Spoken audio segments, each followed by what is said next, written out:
Bien, je m'appelle Lagui Nyangane, je suis de nationalité malienne.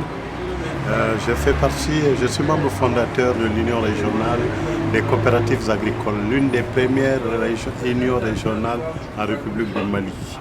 Donc, on a créé l'union, mais ma coopérative de base est la coopérative agricole multifonctionnelle de Somanki de Croix, qui a été créée par des anciens migrants de Routou pour initier une activité dans le domaine agricole. Et ça, c'est déjà dans les années 77. Les activités, nous sommes des agropasteurs, nous sommes dans le domaine de l'agriculture. Dans le domaine de l'agriculture, nous travaillons sur 2 saisons. La saison hivernage avec la culture céréalière et la culture de contre-saison où c'est la culture maraîchère. Tout ce qui est production maraîchère, horticole.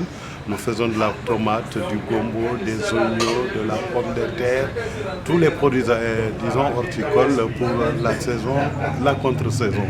Et parallèlement à cette activité, je crois que nous faisons l'élevage aussi, parce qu'une agriculture a besoin d'engrais. Et nous n'utilisons pas d'engrais chimiques, nous utilisons beaucoup plus l'engrais, la fumure organique, parce que nous pensons qu'elle est plus biologique, plus naturelle et elle est moins coûteuse pour les producteurs compte tenu en tout cas de la faiblesse des revenus des producteurs africains. Il est mieux conseillé d'utiliser la fumure organique et de faire de l'élevage. Nous faisons le service dans le cadre de l'Union régionale des coopératives agricoles par le problème de l'approvisionnement de l'ensemble des coopérateurs, l'appui à la commercialisation, à la formation, à l'équipement. Donc ça, c'est une activité qui est dédiée en tant qu'union pour permettre en tout cas de régler les difficultés que les producteurs individuels connaissent. Et les bénéficiaires, nous sommes des producteurs hommes et femmes. Les hommes, nous sommes au sein de l'Union régionale, nous sommes plus de 600 chefs de famille. Et les femmes, nous avons des groupements féminins où il y a plus de 2000 femmes.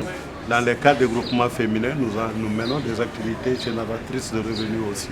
Et là, je pense que c'est une activité qui concerne et elle est accompagnée par la formation en savonnerie, en teinture, en beaucoup de domaines pour les permettre en tout cas d'avoir des revenus. Je pense que l'agriculture mérite encore d'être mieux structurée, mieux développée.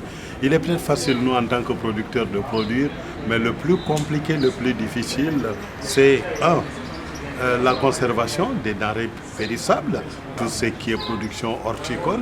2, c'est la transformation. Et troisièmement, en tout cas, c'est le mécanisme de conservation et de transformation. Dès qu'on arrive à trouver des solutions en matière de transformation, en matière de conservation, je crois que c'est un plus pour les producteurs. Et en ce moment, je crois que le problème nutritionnel serait plus ou moins en partie réglé, surtout pour les enfants qui sont très fragiles, très sensibles à la problématique de la malnutrition qui est à la base de beaucoup de maladies pour les enfants. Ma contribution à Econ, j'ai 40 ans d'expérience en vie associative. En France, j'étais militant d'associations de travailleurs africains. Et quand nous sommes arrivés au Mali, nous avons créé des structures paysannes.